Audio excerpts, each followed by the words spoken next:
اعوذ باللہ من الشیطان اللعین الرجیم بسم اللہ الرحمن الرحیم لا حول ولا قوة الا باللہ العلی العظیم نحمده ونستعینه ونستغفره ونشکره ونتوسل الیہ ونتوکل علیہ نصلی ونسلم علی خیرته فی خلقه حافظ سرہ ومبلغ رسالاتہ سیدنا و نبینا ابی القاسم محمد اللہم صلی علی محمد وآل محمد وعلی اہل بیتہ الطیبین الطاہرین المعصومین سیما بقیت اللہ فی الارضین قال رسول اللہ صلی اللہ علیہ وآلہ وسلم خیرکم من تعلم القرآن وعلمہ صلوات بھیجے محمد اللہم صلی علی محمد وآل محمد. السلام علیکم ورحمۃ اللہ وبرکاتہ. وعلیکم السلام ورحمۃ اللہ وبرکاتہ. سب سے پہلے میں تمام مومنین مومنات کو تقوی الہی کی نصیحت و وصیت کرتا ہوں اور اللہ تعالیٰ سے یہ دعا کرتا ہوں کہ جس نیک مقصد کے لیے ہم نے اس پروگرام کو شروع کیا تھا اللہ تعالیٰ اس میں برکت عطا فرمائے اور اس کے ذریعے ہمیں تقوی الہی کے نزدیک ہونے کی توفیق عطا فرمائے. تقوی الہی کے بارے میں تقریباً ہر دفعہ جب میں آپ سے گفتگو کرتا ہوں تو میں نے آپ سے بیان کیا تھا کہ علماء کرام کی زبان سے آپ نے تقوی کے بارے میں مختلف چیزیں مختلف اس کی ڈیفینیشنز اور مختلف واقعات جو تقوی کی ڈیفینیشن کو واضح کرنے کے لیے بیان کیے جاتے ہیں. اسی سلسلے میں علماء سے سنی ہوئی ایک تحلیل آپ کے سامنے تقوی کے بارے میں پیش کر رہا ہوں جو علماء بیان کرتے ہیں اور وہ یہ بیان کرتے ہیں کہ دیکھیں اللہ تعالیٰ کئی صفات کا حامل ہے اور یہ صفات جو ہیں اللہ تعالیٰ کی ان صفات کو اپنے اندر اپنا لینے کا نام تقوی الہی ہے. مثال اس کی وہ یہ بیان فرماتے ہیں کہ اللہ تعالیٰ کی صفات کا جو سب سے اعلیٰ اور اتم مظہر اس کائنات میں ہو سکتا ہے وہ اللہ تعالیٰ کا رسول یا اللہ تعالیٰ کی طرف سے بھیجا ہوا وہ انسان ہو سکتا ہے کہ جسے اللہ تعالیٰ نے خود چنا ہو. اور اس انسان کا کمال یہ ہوتا ہے کہ جو نبی جو رسول جو امام جتنا زیادہ اللہ تعالیٰ کی صفات کو اپنی ذات سے منعکس کر کے دکھاتا ہے اللہ کی وہ صفت اس کے اندر نمایاں ہو جاتی ہے اور جتنی زیادہ جس کے اندر یہ صفت نمایاں ہوتی چلی جاتی ہے اس کے اندر وہی تقویٰ کی جو صفت ہے وہ مرحلہ پہ مرحلہ آگے بڑھتی چلی جاتی ہے. ہم جب روایات کے اندر مولا امیر المومنین علیہ السلام کے بارے میں دیکھتے ہیں اور خود نہج البلاغہ میں مولا سے جو باتیں سنتے ہیں اور بعض خطبہ کی زبان سے آپ نے امیر المومنین علیہ السلام کے بارے میں سنا ہوگا کہ میں اس وقت بھی تھا جب مثلا آدم مٹی اور پانی کے بیچ میں تھے, میں اس وقت بھی تھا جب آدم کی توبہ قبول ہوئی, میں اس وقت بھی تھا. یہ تمام باتیں جو آپ امیر المومنین علیہ السلام کے بارے میں سنتے ہیں یا امیر المومنین علیہ السلام کے بارے میں آپ یہ سنتے ہیں کہ آپ نے فرمایا کہ میں یہ کام انجام دے سکتا ہوں, میں یہ کام انجام دے سکتا ہوں. اور دوسری طرف جب ہم دیکھتے ہیں کہ وہ صفات جو امیر المومنین علیہ السلام سے منسوب کی جاتی ہیں وہ خالصتاً خداوند کریم کی صفات ہیں, یہ صفات خداوند کریم کی صفات ہیں. اس کی وجہ کیا ہوتی ہے؟ اس کی وجہ سے ہوتا یہ ہے کہ لوگ ہم سے یہ آ کے بیان کرتے ہیں کہ آپ نے نعوذ باللہ وہ صفات جو اللہ کی صفات تھی اس میں آپ نے اپنے ائمہ علیہ السلام کو شامل کر دیا, لہٰذا آپ شرک میں مبتلا ہو گئے نعوذ باللہ. میں آپ کو بیان کروں کہ یہ شرک کس طرح سے نہیں ہوتا. بعض چیزیں ایسی ہوتی ہیں کہ اللہ تعالیٰ قرآن مجید میں خود اس کی توضیح بیان فرماتا ہے کہ جیسے اللہ تعالیٰ نے فرمایا کہ ہم نے حضرت عیسیٰ علیہ السلام کو یہ بیان فرمائی کہ عیسیٰ مٹی سے جو ہے وہ ایک پتلا بناؤ, مٹی کا ایک پرندہ بناؤ اور پھر اس کے اندر روح پھونکو ہمارے اذن سے. جہاں جہاں حضرت عیسیٰ علیہ السلام کے بارے میں یا حضرت سلیمان علیہ السلام کے بارے میں ذکر آیا وہاں پہ اللہ تعالیٰ نے یہ فرمایا کہ ہمارے اذن سے اس میں روح پھونکو تو وہ چیز زندہ ہو گئی یا وہ کام انجام پا گیا. پھر اس کے بعد ہم رسول خدا صلی اللہ علیہ وسلم کے بارے میں جو معجزات دیکھتے ہیں اس میں ہمیں یہ جملہ قرآن مجید میں کہ ذکر نظر نہیں آتا کہ اللہ تعالیٰ کے رسول نے یہ کہا ہو کہ میں یہ کام کر رہا ہوں اللہ کے اذن سے, میں یہ کام کر رہا ہوں اللہ کے اذن سے. اس کی کیا وجہ ہے؟ کیونکہ ہم ائمہ علیہ السلام کو رسول اکرم صلی اللہ علیہ وسلم کا وارث سمجھتے ہیں اور ان کے بعد اسی طرح سے جس طرح کے رسول اکرم نے ان کو ہمارے لیے معتبر اور اعلیٰ درجے پہ فائز کیا تھا, ہم سمجھتے ہیں کہ وہ انہی صفات کے حامل ہیں جو رسول خدا کے پاس رسول خدا کے اندر شامل تھی. رسول خدا کے لیے قرآن مجید میں ایک آیت بیان ہوئی ہے جس میں اللہ تعالیٰ نے کہا کہ ہم نے آپ کو اپنا اذن کیا کیا ہے، عطا فرما دیا ہے، یعنی آپ جو بھی کام کریں گے وہ ہمارے اذن سے ہوگا۔ اس لیے یہاں تک رسول خدا کے بارے میں بات کہہ دی کہ اگر تم اللہ کی محبت چاہتے ہو تو اس رسول کی اتباع کرو، یعنی محبت کرنی ہے اللہ سے تو اس رسول کی اتباع کرو، یعنی رسول کو اپنا اذن تفویض فرما دیا۔ تفویض سے مراد یہ کہ اللہ تعالیٰ نے رسول خدا کے کردار کو، رسول خدا کی صفات کو، رسول خدا کے بالا مرتبے کو دیکھتے ہوئے، رسول خدا کی محنتوں کو، عبادتوں کو دیکھتے ہوئے، ان کی زحمتوں کو اسلام کے لیے دیکھتے ہوئے اللہ تعالیٰ نے اپنا اذن ان کو دے دیا کہ اب آپ کو ہر دفعہ یہ کہنے کی ضرورت نہیں ہے کہ اللہ کے اذن سے، اللہ کے اذن سے، بلکہ ہم نے آپ کو اپنا اذن دے دیا۔ اور یہی چیز ہم دیکھتے ہیں کہ ہم امام علی علیہ السلام کے بارے میں کچھ باتیں سنتے ہیں، بعض بھی ہیں وہ غلوف میں شامل ہو جاتی ہیں، لیکن بعض باتیں اور بعض صفات جس کا ذکر کیا جاتا ہے اس کی وجہ یہی ہوتی ہے کہ جو بھی صفت اللہ تعالیٰ کی امام کے اندر منعکس ہو سکتی ہے، امام کی حدیث ہے اس بارے میں کہ اگر تم کسی بھی صفت میں کسی بھی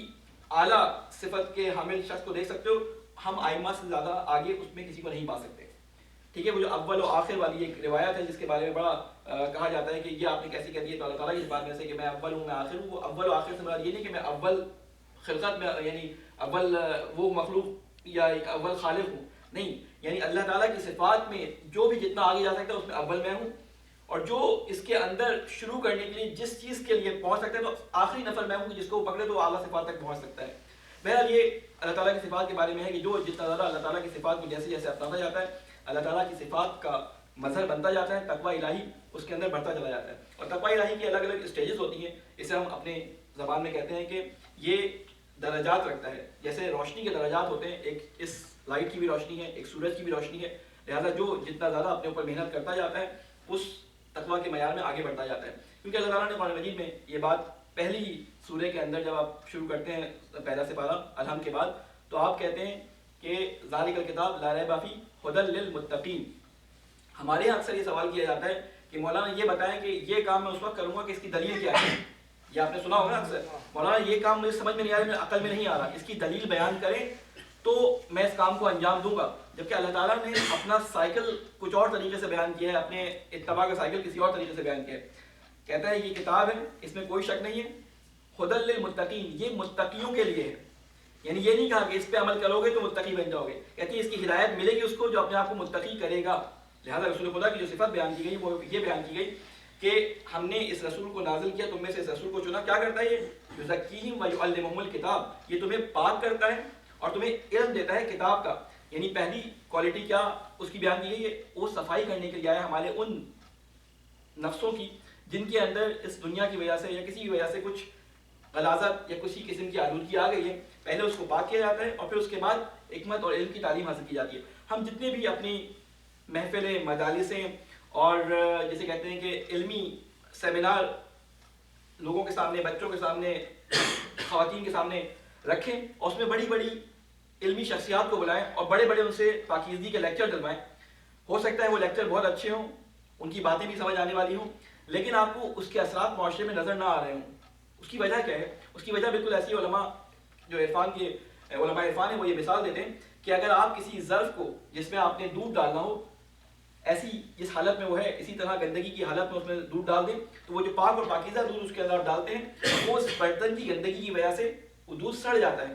لہٰذا پہلے جس برتن میں دودھ ڈالنا ہے اس برتن کو صاف کیا جائے، پھر اس کے بعد اس میں برتن میں دودھ ڈالا جائے۔ لہٰذا اللہ تعالیٰ کے رسول کو اللہ تعالیٰ نے یہی ذمہ داری فرمائی کہ پہلے ان کا تزکیہ کرو اور پھر اس کے بعد ان کی جو ہے وہ تعلیم کا سلسلہ شروع کرو۔ لہٰذا اپنے معاشرے کے اندر بھی ہم دیکھتے ہیں کہ بعض لوگ صرف تزکیے کی باتیں بیان کرتے ہیں کہ تزکیہ کرتے رہو، تزکیہ کرتے رہو، تزکیہ کرتے رہو۔ میں اس کی آپ کو مثال دوں کہ خالی تزکیہ بھی صرف کافی نہیں ہے،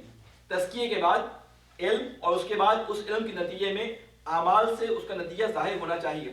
آپ کو قرآن مجید میں جو قصے بیان کیے جاتے ہیں ان میں ایک قصہ حضرت لوط علیہ السلام کا بیان کیا جاتا ہے۔ حضرت ابراہیم علیہ السلام کے پاس جب فرشتے آئے، وہ سارے واقعات روایات میں ملتے ہیں کہ جب ابراہیم علیہ السلام کے پاس فرشتے آئے تو ابراہیم ان کو جانتے نہیں تھے، پہلے پریشان ہو گئے یہ کون آ گیا، اور جب ان سے پوچھا کہ یہ فرشتے ہیں یا معلوم ہوا فرشتے ہیں، تو جب فرشتے آتے ہیں تو کوئی نہ کوئی خبر بڑی اہم ہوتی ہے، تو انہوں نے پوچھا کس امر کے لیے تم آئے ہو، تو انہوں نے کہا کہ ہم لوط کی بستی کو عذاب دینے کے لیے آئے ہیں۔ تو کہا کہ اس بستی کوئی ایسا طریقہ ہو سکتا ہے کہ بستی پہ عذاب نہ آئے؟ تو اب علماء سے میں نے سنا ہے، میں نے روایت ابھی تک دیکھی نہیں والی، وہ بیان کرتے ہیں کہ ان سے یہ پوچھا کہ تو تم جب اس کو عذاب دینے جاؤ گے تو لوط کے ساتھ تو کچھ ایسے لوگ بھی رہتے ہیں، ان کے فالوورس کچھ ایسے لوگ بھی ہیں جو بڑے ظاہر اور پاکیزہ لوگ ہیں. فرشتے کہتے ہیں کہ ہمیں اللہ کی طرف سے حکم ہوا ہے کہ پہلے انہی گھروں پہ پتھر برسانے ہیں. جب یہ معاشرے کے اندر موجود تھے اور ان کے سامنے یہ سارے گناہ ہو رہے تھے، یہ اپنی عبادتوں میں لگے ہوئے تھے، انہوں نے دوسروں کو کوئی حکم نہیں دیا برائیوں سے رکنے کا کہ نبی ہے موجود، نبی دے دے گا، تو پہلے ان کے گھروں پہ پتھر برساؤ. تو لہٰذا اللہ تعالیٰ نے مسلمانوں کی جو صفت بیان کی قرآن مجید میں وہ یہ بیان کی کہ تم امت وسطہ ہو. تمہاری صفت کیا ہے؟ کہ تم امر بالمعروف اور نہی عن منکر کرتے ہو، یعنی نیکیوں کا حکم بھی دیتے ہو، اور اگر تمہارے سامنے برائی ہو رہی ہو تو اس کو بیان بھی کرتے ہو کہ یہ بری چیز ہے، اس کو انجام نہیں دینا چاہیے. اب امر بالمعروف اور نہی عن منکر کے طریقے بہت سارے بیان کرتے ہیں علماء. اس کو انجام دینا بھی ہر ایک کے بس کی بات نہیں ہے، اس کو انجام دینے کے لیے تھوڑا سا کچھ سیکھنا پڑتا ہے. اگر آپ کسی کو برائی کرتے دیکھیں اور اس کے منہ پہ جا کے ایک دم سے آپ کو برا بھلا کہنا شروع کر دیں تو وہ آپ سے بالکل دور ہو جائے گا. تو امر بالمعروف کو بھی معروف طریقے سے، احسن طریقے سے، جدال احسن جسے کہا گیا، اس طریقے سے بیان کرنا چاہیے. اس کی مثالیں ہمیں ائمہ علیہ السلام کی زندگی میں نظر آتی ہیں کہ وہ امام حسن اور امام حسین علیہ السلام والی مثال، جب وہ مسجد میں جاتے ہیں اور ایک شخص کو وضو کرتے دیکھتے ہیں اور وہاں پر وہ شخص وضو صحیح نہیں کر رہا ہوتا، تو یہاں پہ امام کی، دونوں اماموں کی اسٹریٹجی کیا ہوتی ہے؟ وہ دونوں ایک دوسرے کے ساتھ مخاطب ہو کے کہتے ہیں کہ ہم اس سے بات کرتے ہیں اور کہتے ہیں کہ اے بزرگوار، آپ یہ بتائیں کہ ہم دونوں وضو کریں گے آپ کے سامنے، آپ بتائیں کہ ہم میں سے کس کا وضو بہتر ہے. اور جب دونوں وضو کر لیتے ہیں تو وہ شخص کیا کہتا ہے کہ شہزادوں، آپ دونوں کا وضو صحیح ہے، میرے وضو میں کوئی مسئلہ تھا. تو بتانے کے طریقہ کار میں ہوتا ہے. اسی لیے ابھی ایام فاطمیہ گزرے ہیں، علماء جو ہیں اس بارے میں بیان کرتے ہیں کہ کچھ چیزیں ایسی ہوتی ہیں کہ جو حقیقت ہوتی ہیں، لیکن حقیقت کو بیان کرنے کا طریقہ کار کیا ہوتا ہے وہ علماء ہمیں بیان کرتے ہیں. اگر آپ کسی اندھے کو بار بار اس کے منہ پہ اندھا بولیں گے تو دوسری دفعہ وہ آپ کی بات نہیں سنے گا. تو اس کو بیان کرنے کا طریقہ ہوتا ہے. تو اسی لیے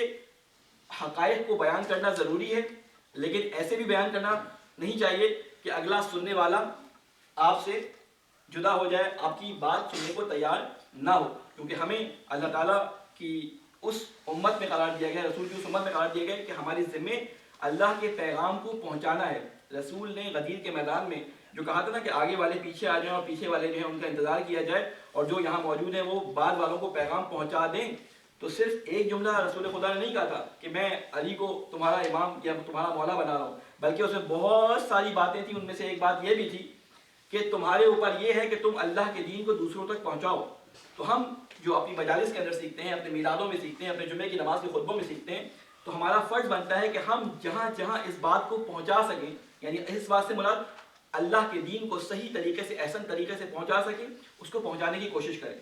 اور اس کے لیے ضروری ہے، دین پہنچانے کی ضروری ہے کہ دین ہمیں صحیح سے آتا ہو. اسی وجہ سے ہم نے جب یہ پروگرام شروع کیا تو ہماری کوشش یہ تھی کہ ہم یہاں پہ وہ بیسکس باتیں آپ کے سامنے بیان کریں کہ ہم قرآن مجید کی ایک تفسیر کا سلسلہ ہم نے ایک الگ سے شروع کیا، اور یہاں پہ ہم نے سیرت کا سلسلہ شروع کیا. لہٰذا اللہ تعالیٰ سے یہ توفیق ہے کہ جس مقصد کے لیے ہم نے اس کام کو شروع کیا ہے، ہم سب کو وہ سیکھ کر دوسروں تک اس پیغام کو پہنچانے کی توفیق عطا فرما. اللہم صلی علی محمد وعلی محمد. بسم اللہ الرحمن الرحیم. انا اعطیناک الکوثر فصل لربک وانحر ان شانئک هو الابتر. اللهم صل على محمد وعلى محمد. اللهم صل على محمد وعلى محمد. اللهم صل على محمد وعلى محمد. بسم اللہ الرحمن الرحیم. اللہم صل علی محمد وعلی محمد. لا حول ولا قوة الا باللہ العلی العظیم. بسم اللہ الرحمن الرحیم. السلام علی محمد وعلی محمد صلی اللہ علیہ وآلہ وسلم وعلی علی بن ابی طالب وعلی فاطمة الزہراء سیدۃ النساء العالمین وعلی الحسن والحسین سید شباب اہل الجنہ وعلی بن حسین ومحمد بن علی وجعفر بن محمد وموسى بن جعفر وعلي بن موسى ومحمد بن علي وعلي بن محمد ومحمد بن علي وحسن بن علي والحجة بن الحسن القائم المهدي المنتظر عجل الله تعالى وفرجه الشريف. اللهم اغفر للمؤمنين والمؤمنات والمسلمين والمسلمات الأحياء منهم والأموات. تابع بيننا وبينهم بالخيرات إنك مجيب الدعوات إنك على كل شيء قدير. اللهم صل على محمد وعلى محمد. السلام علیکم ورحمۃ اللہ وبرکاتہ. وعلیکم السلام سب سے پہلے میں تمام مومنین اور مومنات کو تقوی الہی کی نصیحت و وصیت کرتا ہوں. اللہ تعالیٰ کے اس برگزیدہ بندے مولا امیر المومنین علیہ السلام نے جب ان کا آخری وقت نزدیک تھا تو امام حسن علیہ السلام کو کچھ وصیتیں ارشاد فرمائی تھی. ان وصیتوں میں سے یہ وصیت ہے جو ہم ہر جمعے کے خطبے میں دہراتے ہیں کہ اوصیکم بتقوی اللہ و نظم الامور، کہ میں تمہیں تقوی الہی کی نصیحت کرتا ہوں اور اپنے امور اپنے کاموں میں نظم و ضبط کی نصیحت کرتا ہوں. آج مسلمانوں کے اندر ہمیں جہاں بہت ساری چیزیں جو ان کی پستی کا باعث نظر آتی ہیں، ان میں سے ایک چیز جو ہم محسوس کرتے ہیں وہ ایک یہ نصیحت تھی جو مولا امیر المومنین علیہ السلام نے امام حسن علیہ السلام سے فرمائی تھی کہ اپنے کاموں میں نظم و ضبط پیدا کیا جائے. اور آج کل یہ نظم و ضبط ہماری زندگی سے کم ہوتا چلا جا رہا ہے. اس کی خاص وجہ یہ کہ ہم آج کل اپنے آپس کے تعلقات میں، ہماری جو آپس کے تعلقات کی بانڈنگ تھی وہ ہمارے درمیان کم ہوتی ہوئی جا رہی ہے. اور اس کی سب سے بڑی وجہ وہ گیجٹس اور وہ سوشل میڈیا ہے جو ہم نے اپنے ہاتھوں میں، اپنے گھر والوں کے ہاتھوں میں اور اپنے بچوں کے ہاتھوں میں پکڑا دیا ہے. آج گھر کے اندر وہ فیملی سسٹم جو ہم ہر جمعرات کو حدیث قصہ پڑھتے ہیں تو اس میں ہم اس فیملی سسٹم، اس باؤنڈنگ کو بیان کرتے ہیں کہ کس طرح سے ایک گھر، ایک خانوادہ، ایک خاندان آپس میں مل کر متحد ہو کر ایک جگہ زندگی گزارتا ہے. ہم حدیث قصہ تو پڑھتے رہے لیکن ہمارے گھر، فیملیز، ان کے درمیان رشتے آہستہ آہستہ کمزور ہوتے رہے. کیوں؟ اس کی وجہ کئی بیان کی جا سکتی ہیں، لیکن اس کی ایک وجہ جو سامنے نظر آتی ہے کہ بعض سننے والے جس چیز کو سن رہے ہوتے ہیں اس کے معنی کو نہیں سمجھ رہے ہوتے، یا اس کے معنی کے پیچھے جو پیغام ہوتا ہے اس کو سمجھ نہیں رہے ہوتے. لہٰذا اللہ تعالیٰ سے ہم یہ دعا کرتے ہیں کہ اللہ تعالیٰ تو ہمیں توفیق عطا فرما کہ جو مطالب ہم دین کے عنوان سے سنتے ہیں یا دین کے عنوان سے جس اللہ کی کتاب کی ہم تلاوت کرتے ہیں اس کو ہمیں سمجھ کر اس پہ عمل کرنے کی توفیق عطا فرما. جس آیت کا میں نے آپ کے سامنے آج انتخاب کیا تھا وہ آیت قرآن مجید کے اندر اس طرح سے بیان ہوئی ہے کہ وَقَالَ رَبُّكُمْ اُدْعُونِي أَسْتَجِبْ لَكُمْ، کہ تمہارا پروردگار یعنی وقالا اس نے فرمایا ہے، کیا فرمایا ہے؟ اُدْعُونِي أَسْتَجِبْ لَكُمْ، تم سب مجھے پکارو میں تمہاری بات کا جواب دوں گا. إِنَّ الَّذِينَ يَسْتَكْبِرُونَ عَلَىٰ عِبَادَتِي، اور بے شک وہ لوگ کہ جو میری عبادت سے تکبر کرتے ہیں، سَيَدْخُلُونَ جَهَنَّمَ دَاخِرِينَ، یقیناً جلد ہی میں انہیں جنت میں گھٹنوں کے بل ذلت کے ساتھ داخل کر دوں گا. اب سوال یہ پیدا ہوتا ہے کہ اللہ تعالیٰ نے یہاں پہ دو باتیں بیان فرمائی لیکن الفاظ ذرا بدل دیے. اللہ تعالیٰ اپنے تمام بندوں کو جو اس دنیا کے اندر ہیں یہ بیان کر رہا ہے کہ دیکھو اس دنیا میں نے جب تمہیں بھیجا تھا تو مجھے معلوم تھا کہ اس دنیا کی جو روشنیاں ہیں، اس دنیا کی جو اٹریکشنز ہیں تمہیں اپنی طرف کھینچیں گی اور تمہارے پاس ایسے بہت سارے مواقع آئیں گے کہ جہاں تم اس راستے پر، جو راستہ میں نے تمہیں چلنے کے لیے معین کیا تھا، اس راستے سے ہٹو گے. تو کبھی بھی اس بات سے پریشان نہیں ہونا کہ تم اس راستے کی طرف پلٹنے میں، مجھ سے توبہ کرنے میں ذرا سا بھی جھجکو. کیونکہ اللہ تعالیٰ نے جب شیطان کو جنت سے نکالا تھا سجدہ نہ کرنے کی وجہ سے، تو جو حسرتیں شیطان کے دل میں تھیں اور جو باتیں شیطان محسوس کر رہا تھا، تو اس نے وہاں پہ اللہ تعالیٰ کو یہ کہا تھا کہ میں تیرے سیدھے راستے پہ بیٹھ جاؤں گا اور وہاں تیرے بندوں کو گمراہ کرنے کی کوشش کروں گا. تو شیطان یہ چاہتا ہے کہ وہ تمام چیزیں جو شیطان کے ساتھ ہوئی اور شیطان ان کو جسے کہتے ہیں کہ نہیں پا سکتا، وہ لوگوں کے دلوں میں بھی ڈال دے. یعنی وہ مایوسی جو اس کے دل میں بہشت میں جانے کے بارے میں یا جنت میں دوبارہ پلٹنے کے بارے میں ہے، یعنی اللہ تعالیٰ نے اس کا ٹھکانہ کیا کہا کہ تمہارا ٹھکانہ جہنم ہے، تم ساغرین میں سے ہو، تم چھوٹوں میں سے ہو، تم متکبرین میں سے ہو. مختلف جگہوں پہ مختلف طریقوں سے شیطان کی اس حسرت کو، اس دل کی جسے کہتے ہیں نا کہ حالت کو بیان کیا گیا ہے. تو شیطان چاہتا ہے کہ ہمارے دلوں میں وہی چیز پیدا کر دے، اور جب وہ دیکھتا ہے کہ ایک شخص اس کے دام میں پھنس کر کوئی گناہ کر لیتا ہے تو اس کے ذہن میں پہلا خیال وہ یہ ڈالتا ہے کہ دیکھو اب تو تم نے گناہ کر دیا، اللہ تعالیٰ کی معصیت کر دی، تمہارا ٹھکانہ جہنم ہے. اور اس وجہ سے بعض لوگ ڈپریشن میں چلے جاتے ہیں، گناہ بار بار کرنے کی وجہ سے اور مایوسی کی وجہ سے، اللہ تعالیٰ کی مایوسی کی وجہ سے وہ دوبارہ نیکیوں کی طرف یا اللہ تعالیٰ کے دین کی طرف پلٹ نہیں پاتے. تو اللہ تعالیٰ قرآن مجید میں فرماتا ہے کہ ادعونی استجب لکم، کہ تم میرے بندوں سے کہہ دو کہ تم مجھے جہاں بھی ہو پکارو. کوئی خاص جگہ نہیں ہے، کوئی خاص وقت نہیں ہے، کوئی خاص جسے کہتے ہیں موقع نہیں ہے کہ تم اس موقع کا انتظار کرو مجھے پکارنے کے لیے. کہا جب چاہو، اس کے لیے نہ وضو کی ضرورت ہے نہ کسی، بس اللہ کو وہی پکارو. اللہ تمہاری باتوں کا جواب دے گا. استجب لکم میں ہوں, یعنی تمہاری بات کا جواب دوں گا. جواب دینے کا مطلب کیا ہے کہ اگر آپ دعا کریں اور اللہ تعالیٰ سے معافی مانگیں, لیکن معافی مانگنے کی جو شرائط بیان کی گئی ہیں وہ یہ بیان کی گئی ہیں کہ یہ نیت رکھتا ہو دل کے اندر کہ آئندہ اس گناہ کو انجام نہیں دے گا. اور پھر بعد میں ائمہ علیہ السلام کی طرف سے یہ روایت آئی ہیں, وہ کہتی ہیں کہ انسان ایسا ہے کہ یہ نیت کرتا ہے کہ آئندہ اس کو انجام نہیں دے گا, لیکن پھر بھی حالات ایسے آتے ہیں کہ وہ گناہ کو انجام دے دیتا ہے. تو کہتا ہے ایسے موقع پہ مایوس نہ ہونا. اللہ تعالیٰ قرآن مجید میں فرماتا ہے کہ اللہ تعالیٰ نے اپنے اوپر رحمت کو واجب کر لیا ہے, اور اس رحمت کے وجوب کی وجہ سے ہمارے یہاں بعض لوگ تھوڑے سے کیا ہو جاتے ہیں, جری ہو جاتے ہیں, اور کہتے ہیں کہ ہم کچھ بھی کر لیں, اللہ تعالیٰ نے اپنے اوپر رحمت کو واجب کیا, آخر میں ہمیں جنت میں جانا ہے. جبکہ اللہ تعالیٰ نے قرآن مجید میں یہ کرائٹیریا بتا دیا ہے کہ یہ رحمت ہوگی کس پہ, اور رحمت کے لیے بتا دیا کہ اطیعوا اللہ و اطیعوا الرسول لعلکم ترحمون, کہ اطاعت کرو اللہ کی اور اس کے رسول کی, جب تم اطاعت کرو گے تو شاید کہ تم پر رحم کیا جائے. تو رحم جن پہ کیا جائے گا ان کے بارے میں اللہ تعالیٰ نے بتا دیا کہ رحم کس پہ کیا جائے گا, جو اطاعت کرے گا اللہ کی اور جو اطاعت کرے گا رسول کی. اور ایک درجہ اور بیان کیا گیا, وہ درجہ کیا بیان کیا گیا, اسے ہم قرآن مجید کی زبان میں استدراج کہتے ہیں. استدراج کیا ہوتا ہے؟ درجہ بدرجہ دور ہٹنا یا پستی میں چلے جانا. اللہ تعالیٰ قرآن مجید میں سے کئی مثالیں بیان کرتا ہے, کہتا ہے کہ جو لوگ گناہ کرتے ہیں اور گناہ کرنے کے بعد پلٹتے نہیں ہیں اور ان کو آخرت پہ یقین نہیں ہے, تو ہم ان کو اس گناہ کے اندر اتنا زیادہ یعنی خوش کر دیتے ہیں کہ وہ اس گناہ کی لذت کو لذت سمجھنے لگتے ہیں, اور اس کے بعد ہوتا کیا ہے کہ ہم ان کو ڈھیل دے دیتے ہیں, اور ڈھیل دیتے دیتے آگے بڑھ جاتے ہیں. تو فرماتا ہے کہ کہاں تک جائیں گے, آخر پلٹ کے ان کو ہمارے پاس آنا ہے. تو کسی نے سوال کیا کہ بھائی یہ لوگ تو اس دنیا کے اندر اللہ تعالیٰ کی معصیت کرتے ہیں, اللہ تعالیٰ کی نافرمانی کرتے ہیں, لیکن پھر بھی اتنی ترقی کر رہے ہیں, اتنا زیادہ ان کے پاس جسے کہتے ہیں نعمتوں کی فراوانی ہے. تو علماء اس کی مثال یہ دیتے ہیں, کہتے ہیں کہ جب ایک کتا کاٹ لیتا ہے کسی کو, تو جو سزا دینے کے لیے جو ٹرینرز ہوتے ہیں, سزا دینے کے لیے کیا کرتے ہیں, وہ کہتے ہیں کہ اس کتے کی رسی کو لمبا کر کے باندھ دیتے ہیں, کیونکہ وہ کاٹنے کے لیے دوڑتا ہے ہر ایک کو. اگر چھوٹی رسی ہوتی ہے تو بھاگ نہیں پاتا, تو کیا کرتے ہیں کہ اس کی مثلاً 10 میٹر کی رسی جو ہے وہ باندھ دیتے ہیں. جب وہ تیزی سے بھاگتا ہے کسی کو کاٹنے کے لیے, اور 10 میٹر سے ذرا دور جب وہ شخص ہوتا ہے, 10 میٹر پہ جا کے اس کا گلا خود بخود گھٹ جاتا ہے, کیونکہ وہ پاگل ہو چکا ہوتا ہے. ایک دفعہ جب کتا کسی کو کاٹ لے تو پاگل ہو جاتا ہے, کاٹنے کو دوڑتا ہے. تو جب وہ زور سے خود بھاگتا ہے تو اس کی گلے میں خود وہ پھندا جو ہے وہ پھنس جاتا ہے. تو یہ مثال کہاں بیان کرتے ہیں کہ استدراج کا مرحلہ قرآن مجید میں وہی بیان کیا گیا کہ انسان جو آپ کو دیکھتے ہیں نا کہ معصیتوں میں زیادہ ہوتا ہے, لیکن اس کے بعد بھی اللہ تعالیٰ اس کو درجے بے درجے اونچے مقامات اس کو بظاہر نظر آ رہے ہوتے ہیں, دنیا میں دیے جا رہے ہوتے ہیں. تو اللہ تعالیٰ کہتے ہیں بعض لوگوں کو ہم ان کی زندگی میں ان کا اجر دے دیتے ہیں. تو اس لیے اللہ تعالیٰ نے دعا ہمیں تعلیم فرمائی کہ جب تم دعا مانگو تو اس طرح سے مانگو, ربنا آتنا فی الدنیا حسنۃ وفی الآخرۃ حسنۃ. کیونکہ بعض لوگ یہ دعا کرتے تھے, اسی آیت سے پہلے اس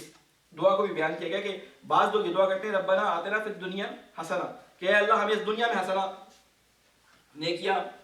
خوشحالی عطا فرما, ان کے لیے آخرت میں کوئی حصہ نہیں ہے. اس لیے دعا مانگنے کا طریقہ یہ بیان کیا گیا کہ ربنا آتنا فی الدنیا حسنۃ وفی الآخرۃ حسنۃ وقنا عذاب النار, کہ اے اللہ تو اس دنیا میں بھی اور آخرت دونوں میں ہمیں نیکی اور حسنہ اور خیر عطا فرما. لہٰذا ہم اس خیر کو حاصل کرنے کے لیے ضروری ہے کہ ہمیں ان تمام چیزوں کا پتہ ہو جو ہمارے رسول اور ہمارے ائمہ نے ہمیں تعلیم فرمائی. اس کے لیے ضروری ہے کہ ہم سیرت نبی اور سیرت ائمہ علیہ السلام کا مطالعہ اچھی طریقے سے جاری رکھیں. اسی سلسلے میں ہماری گفتگو سیرت نبی کے حوالے سے یہاں تک پہنچی کہ ہم نے 3 مرحلوں میں, کیونکہ کچھ لوگ نئے ہیں ان کے لیے بیان کر دوں, 3 مرحلوں میں ہم نے تقریباً یا 4 مرحلوں میں اس کو تقسیم کیا ہے. ایک مرحلہ رسول خدا کی پیدائش سے پہلے, اور پھر ایک مرحلہ رسول خدا کی پیدائش سے لے کر نبوت تک کا زمانہ, اور اب جس مرحلے میں ہم موجود ہیں اس مرحلے میں ہم نبوت کے اعلان کے بعد جو حالات گزر رہے ہیں ان کو اپنی جمعے کے خطبوں میں بیان کر رہے ہیں. تو ہماری گفتگو یہاں تک پہنچی تھی کہ جب رسول خدا صلی اللہ علیہ وآلہ وسلم نے صلوات بھیجے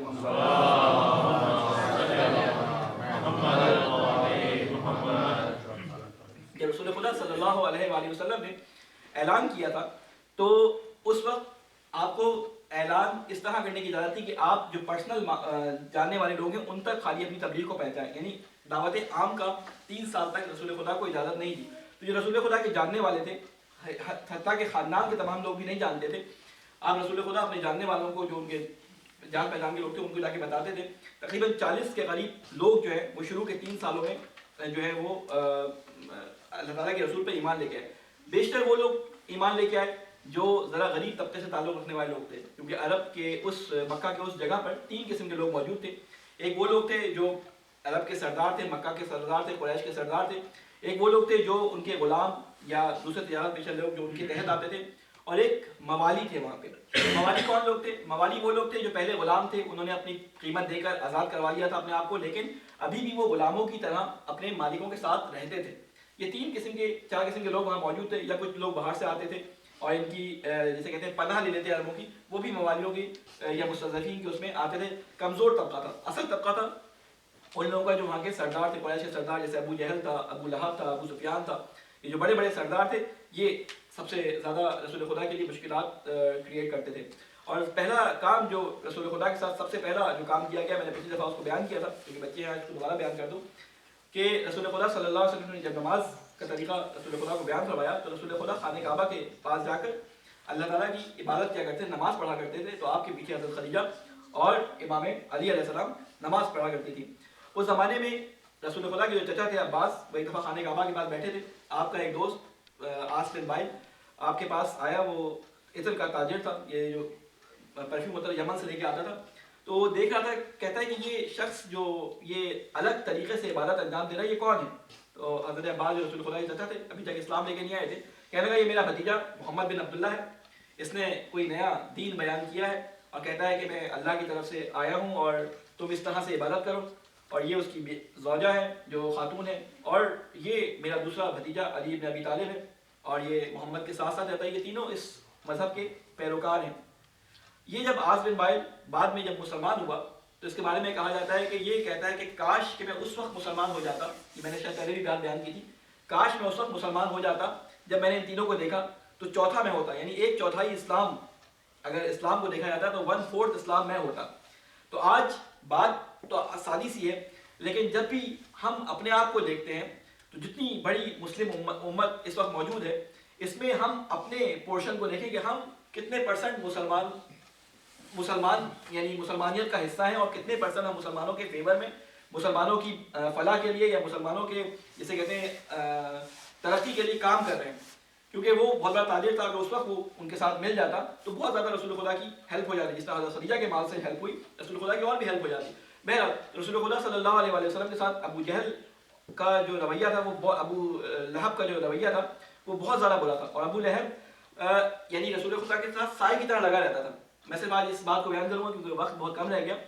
یہ جہاں رسول خدا جاتے اور اپنے دوستوں کے پاس جا کے کچھ بات بیان کرتے ہیں، جہاں پہ عبادت کرتے، تو یہ بار بار آ کے کہتا ہے اے محمد، میں نے تمہیں منع کیا ہے کہ اس طرح عبادت نہ کیا کرو، اس طرح لوگوں کو اپنی باتیں بیان نہ کرو، لیکن تم میری بات نہیں مانتے. اور ایک دفعہ رسول خدا نماز پڑھ رہے تھے، اس نے جا کے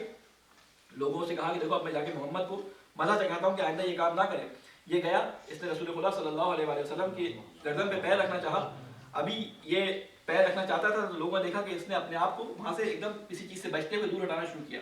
بعد میں پوچھا کہ تم جب وہاں پہ محمد کے ساتھ یہ کرنے گئے تھے تو وہاں پہ تمہارے ساتھ کیا ہوا کہ کام کیے بغیر واپس آ گئے؟ تو کہتا ہے کہ جب میں محمد کے نزدیک گیا تو میں نے محسوس کیا کہ کوئی آگ ہے جو مجھے میری طرف بڑھ رہی ہے، اور کچھ پر ہیں جو مجھے اپنے سے اس سے دور کر رہے ہیں.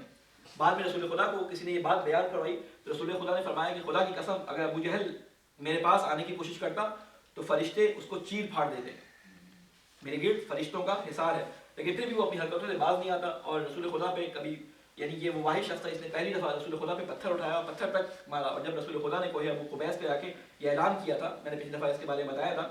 تو سب سے پہلا شخص جو تھا یہی تھا کہ جس نے رسول خدا پہ کہا وائے ہو محمد نعوذ باللہ کہ تم نے ہمیں یہاں پہ بلایا اور اس کام کے لیے کہ تم یہاں پہ اعلان کر رہے ہو کہ تم خدا کی طرف سے آئے ہو. تو یہ مخالفت میں اتنا زیادہ تھا کہ اللہ تعالیٰ نے اس کی اور اس کی بیوی کے لیے، ام جمیل اس کا نام تھا، اور اس کا کام کیا تھا کہ جب رات کو رسول خدا کہیں باہر جاتے تھے یا رسول خدا کہیں نکلتے تھے تو راستے میں کانٹے بچھا دیتی تھی. یعنی جس طریقے سے ہو سکتا تھا اس نے رسول خدا کو اذیت پہنچانے کی کوئی کمی کسر نہیں چھوڑی تھی. لہٰذا وہ جب سورہ تبت یدا ابی لہب نازل ہوئی تو یہ ہاتھوں میں کنکر اور پتھر پکڑ کے آئی کہ رسول خدا کی طرف پھینکنے کے لیے. تو جہاں پہ رسول خدا موجود تھے ایک صحابی کو دیکھا کہ وہاں پہ وہ صحابی ان کے ساتھ کھڑے ہیں اور یقیناً ہمیں رسول خدا ان کے ساتھ ہوں گے، وہ نماز پڑھ لوں گی. جب وہ آئی تو اس کو رسول خدا نظر نہیں آئے. تو بعد میں رسول خدا کے بارے میں پوچھتے ہوئے کہتی ہے کہ محمد کہاں ہے؟